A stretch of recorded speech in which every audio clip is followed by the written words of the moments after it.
with the weather throwing us a little bit out of sync, there's some jobs I really need to get on with, and quite frankly, they're a little bit wicked.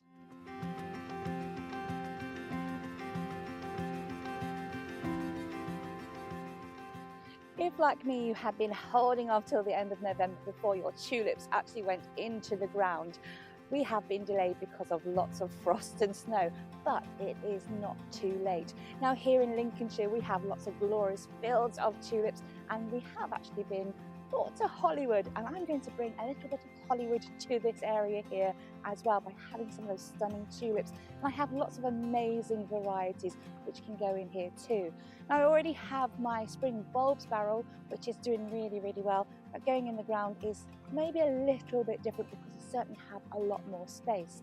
Now the reason why we hold off until the end of November normally is because our tulips can get diseases, and the diseases that we can get are known as tulip fire or tulip blight, and this is where the leaves get sort of gnarled and turned, and actually they just don't look very good at all.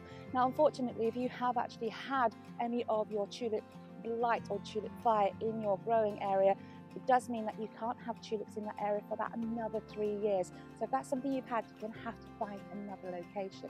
Now what I have here is couch grass again has affected another area. So before my tulips go in and the fun stuff can really start, I need to get this cleared.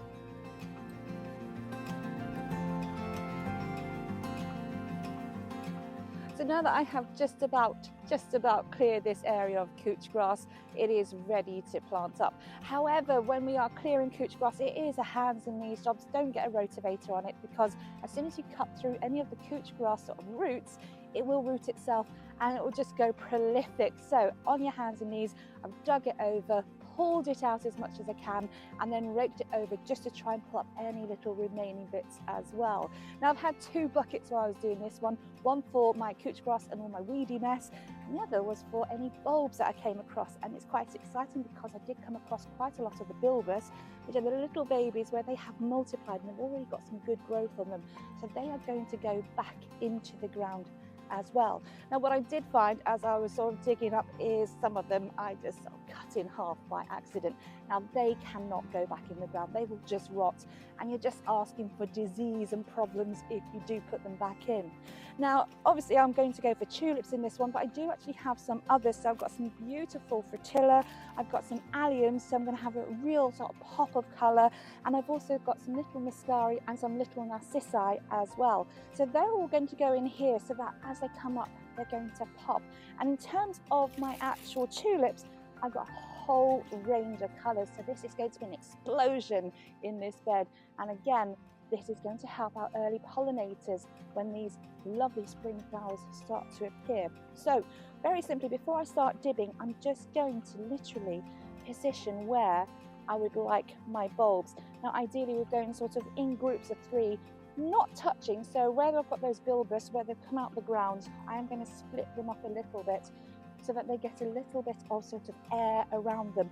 If again the bulbs are sort of touching themselves in the ground, you could be asking for some of that disease to come back in. So once I've actually spaced these out, all I'm going to do is with my dibber going into the ground, and I'm going to go sort of 3 times the depth, pop them into the ground, and then just cover them over. Now we could, if we're going Hollywood style, do nice rows. It's very sort of allotmenting and food style if we do that, but I'm not. I'm just going to sort of dot them around so that this bed is just going to look glorious, and I'm going to have a real beautiful touch of Hollywood in here when it comes to spring next year. It's not too late. Pop to the garden centre, because if there are any bulbs left, they're also going to be quite vastly reduced as well. It's a good time to do it.